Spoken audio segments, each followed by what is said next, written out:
This is Steve Zeltzer with Workweek. 1 year ago, we're coming up to January 6th.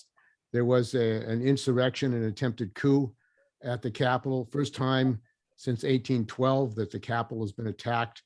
But there was one labor organization in the country that warned of the possibility of a coup and insurrection, and as well as some labor councils, and they urged that there be a general strike if there was an attempted coup. So 1 year after, what do we face in regard to the threat to democratic norms, democratic rights in this country? And we're joined with David Van Deusen, who's president of the Vermont AFL-CIO, and his state federation actually sent a letter out and had a discussion and debate in the Vermont AFL-CIO about the dangers of a coup. Welcome to Workweek. Always a pleasure to be here, Steve. Thanks for having me. So David, why don't we just reiterate what happened? Your organization had a debate, had a discussion, and was threatened that you shouldn't be talking about this. What happened prior to the coup in January 6th last year? Steve, it wasn't just our leadership for our Vermont State Labor Council that decided that we had to be prepared to organize a general strike in the event of a neo-fascist coup in our republic. It was our rank and file members. We brought the question to a vote at one of our duly warned conventions, and 87% of our delegates voted, after an hour-long debate, voted to support the ability of our executive board to call for a general strike if there was not a transfer of power on January 20th, 2021. That was the right thing to do. We've never shied away from this act. We took steps to be prepared in case that became necessary. And this time, now, we're glad that we got through that initial threat, but the threat to democracy has not been stemmed. The threat to democracy continues. We see this happening in states throughout the United States where laws are being passed to try to keep people from voting, to make it harder to vote. We see gerrymandering going on all throughout the country. Democracy is precarious, and organized labor representing millions of workers needs to be prepared to be the leader to fight against threats should our democracy again come under crisis. And the battle to have a debate, even a discussion in the labor movement seems like there's continuing. Do you see any debate or discussion in the labor movement? I know that MSNBC and some corporate media are warning of a rise of fascism, of fascist coup, but it doesn't seem like that similar debate is taking place within the labor movement, within unions. Well, there are aspects of the union movement that certainly is recognizing the need for us to develop more militance and more solidarity when it comes to issues like this. But there's also going to be those who will continue to falsely believe that we should put our eggs in the basket of the Democratic Party, close our eyes and hope for the best. We see how that worked out with Democratic majorities in Congress and the failure of the PRO Act to pass. We see how close our democracy came to falling in January of last year and before that. We have ex-generals, right now retired generals, issuing statements warning of the possibility of a coup in this country in the aftermath of the next presidential election. So there are a critical mass of people that are aware of this problem. They're willing to fight. They're willing to do what's necessary to defend the republic. The question is, will we be as prepared as we need to be when the time comes? And the Vermont AFL-CIO and many progressive unions across the country believes that our best defense is to building a strong and united labor movement, one that's not afraid of strikes, one that's not afraid to take actions to advance our interests and defend the democratic process. Well, during the Black Lives Movement, BLM movement, Trump threatened to call out the Army, the National Guard against protesters. What would it look like if Trump came back to power, which is quite a possibility right now in the United States? What would happen, do you think? Trump posed a serious problem, an existential problem, if you will, for not just the labor movement, for democracy itself. He has blatant disregards for the democratic institutions of this country. He does not believe in representational democracy. He believes that the bigger the lie, the louder you say it, the more people will believe it. And he does not give a damn about science or about facts. We saw that workers' rights were eroded under his administration, and we can't have that again. But let's understand why many people, and many working people, voted for Trump in the last two elections. They voted for Trump because he promised, he lied, but he promised change. He promised to shake things up. Now, the man can't be trusted as far as you could throw him. But the truth is, folks they don't believe in what the Democratic Party is selling. They don't believe that when the politicians go out on the campaign trail and promise they're going to eliminate student debt, they're going to forgive it, and that we're going to do these great things for creating a green economy, and we're going to pass the PRO Act. They say this in the campaign trail, but when they're in office, these things don't happen. We see this now with folks being disillusioned with the Biden administration. There should be no mystery why his polls are down. There should be no mystery why the Democrats are losing support across the country, because they failed to deliver on a progressive agenda when given the opportunity. So we need to build our power in different ways, in the shops, in the communities, and in our solidarity. And the pandemic has led to over 800,000 deaths. It showed that the healthcare system is breaking down. You have nurses, doctors who are quitting. Today, teachers are being told to go back to school by Biden, and regardless of the fact that they don't even have a mass testing protocol for working people in this country. He said that they had to order tests. How could it be that Biden would not know that part of dealing with the pandemic is to have testing available for everyone in the population? It seems like in the wealthiest country in the world, one where we could put people on the moon, that we could take care of these things. But the problem is that much of our economy, much of our industry and infrastructure is geared to serving the interests of the wealthy and the rich, and to make profit and not serve the needs of the people. Like I recall a GE plant during the height of the first wave and second wave of the pandemic was laying folks off, and they were shutting down production because they couldn't make profit off their airplane parts. Yet their machinery had the ability to make ventilators. So we had a ventilator crisis in this country, not enough equipment to keep people alive. And yet factories were shuttering and temporarily shutting down because they couldn't make profit on the deal. There's something wrong with that. Our politicians, workers, we need to understand that if industry won't serve our needs as regular people, we should not be afraid to nationalize those industries to make them serve the needs of the people. And you're talking about socialism. Is that socialism in your view? You call it what you will. What we need to do is reorder things so that regular working people get a fair shake. If you want to call that socialism, I'm perfectly happy to call that socialism. And it seems that, as I said earlier, that during the pandemic, the wealthier have actually massively increased their wealth. Bezos, Elon Musk. It doesn't seem that the Democratic Party is really challenging their wealth, the multi-billionaires and the people who really own not just the United States, but the world. For the most part, it's because they're the ones funding their campaigns. They're the ones who belong to the same golf clubs as the politicians, those rich people. You look at Joe Manchin, it's not like Joe Manchin came out of the coal mines, right? Joe Manchin is one of the wealthiest people in West Virginia, and his self-interests lie clearly with the rich and the powerful. And there are good Democrats.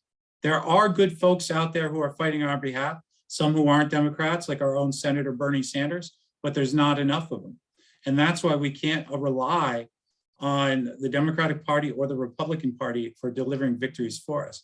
If you look at the 1930s during the Great Depression and how workers came together, unions stood up, and millions of people were in the streets, and there were strikes all across this country, that forced the hands of the power brokers to deliver on real reform in this country to benefit working people. And that made the difference. It's not like the politicians made those changes in the New Deal just because it was the right thing to do. They did it because they were scared of the alternative.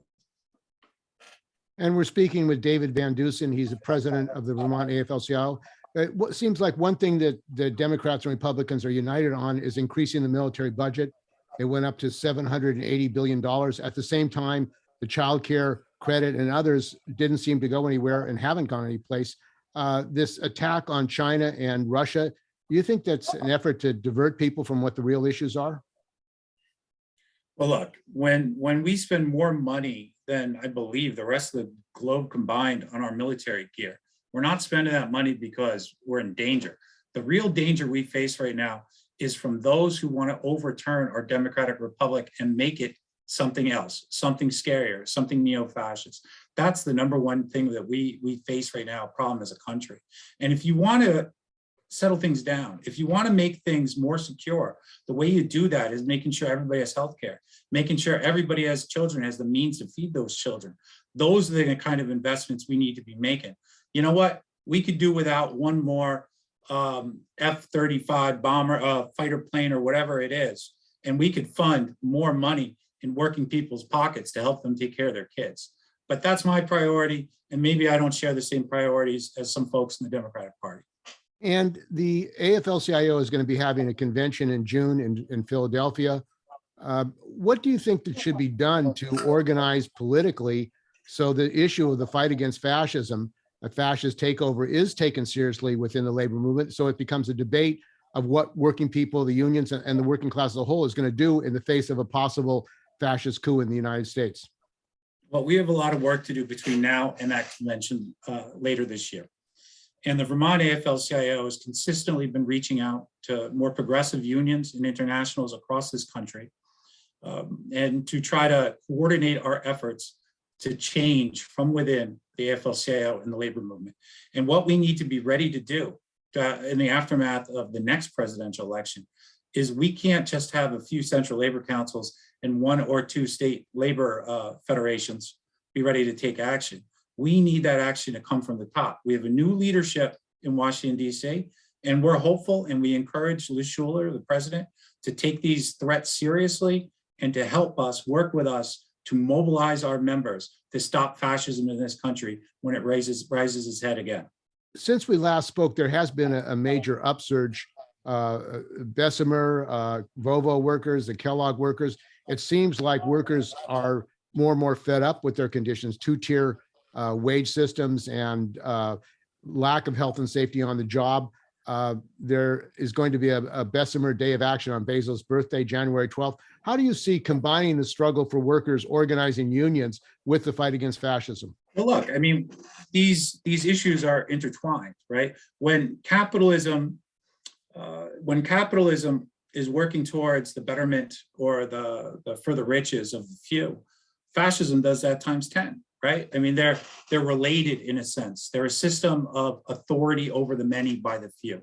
Now, what we need to do is not just fight for our more narrow self-interest through strikes and job actions. We need to do that, but we need to do more, because the same person who's struggling, be it in a coal mine in Alabama, is the same person who's also struggling against racism and the rise of the far right in their own communities. We need to link these struggles. We need folks like the AFL-CIO and Black Lives Matter to work together as allies, and other groups like Migrant Justice or folks representing undocumented workers, because the only way the far right, the only way the right wing maintains their power is by keeping us divided. And if we're able to link these struggles, if we're able to be in solidarity with each other, then our power is limitless. Well, there has been a growing movement to cover labor struggles, labor issues. In fact, Trump said the press were scum. How do you see the labor movement, the AFL-CIO, developing an independent labor media network that can actually have a voice for working people throughout the country? Most people don't even know that the miners have been on strike for as long as they have, and other workers are still struggling. Well, this is a challenge, right? Because it's corporations, be they liberal or conservative, that literally own the most of the media that people consume. So what we should be doing is taking some of our resources out of elections, some of our resources out of lobbying, which has not borne fruit, and putting those resources into things like building our own communications network, sending organizers to every single state in the country to help our affiliates, not just organize new shops, but make our shops that we already have organized into the unions stronger, and to build those connections with community organizations so that our power can be amplified. We have the resources to do it, but right now we're making the strategic mistake of putting those resources into a political process which is stacked against us. The whole ideology of the labor movement is business unionism, that the unions should not be political. They should support either the Democrats or Republicans. Are you think there's going to be a challenge to that? Because having our own working class media, national channel of labor, even at this late date, seems like is not going to happen with the present union structure. Well, there's a couple layers to this. There are serious areas of resistance going on with labor right now against the bosses, against those who have the power. Look at CTU, the teachers in Chicago that are discussing whether or not to go on strike over unsafe return to work conditions during COVID. So we do see militancy. We do see a willingness for workers to go on the picket line, but we need to go the next step further. We can't be talking about business unionism anymore. What we need to be talking about is social justice unionism. And what does that mean? That means we're not just fighting for our raises and our healthcare in our contracts, which we will and which we do. But that means also linking those struggles, as I mentioned previously, with those that are going on in communities, right? This is how we're going to win. And by making those community struggles also contract fights where appropriate, as again, CTU has done a great job at over the last few years. And what can workers do around the country who support your vision and the program of the Vermont AFL-CIO to get their labor council or their union involved and educating and working to raise these issues locally and nationally at the AFL-CIO convention in June? Look, we got to build a progressive network within the AFL-CIO from around the country. I would encourage any folks that are union members in the AFL union to reach out and call our office. You could find a quick Google search. We'll show you our phone number and talk to our executive director, Liz Medina. She'd be happy to talk. And we'd be happy to help facilitate a broader national conversation in that direction. If your leadership in your local or in your international or in your central labor council is not yet progressive enough, then I'll tell you what, run a reform slate. Run a reform slate like we did here in Vermont. Ours is called United, and change your unions from within. And if you want help on that or some discussion on that, again, feel free to give us a ring. We're happy to talk to everybody. Okay, well, I want to thank you very much for joining us. We've been talking with David Van Deusen about the anniversary of the January 6th attempted coup insurrection and what that means for working people in the United States. So thanks for joining us. Solidarity.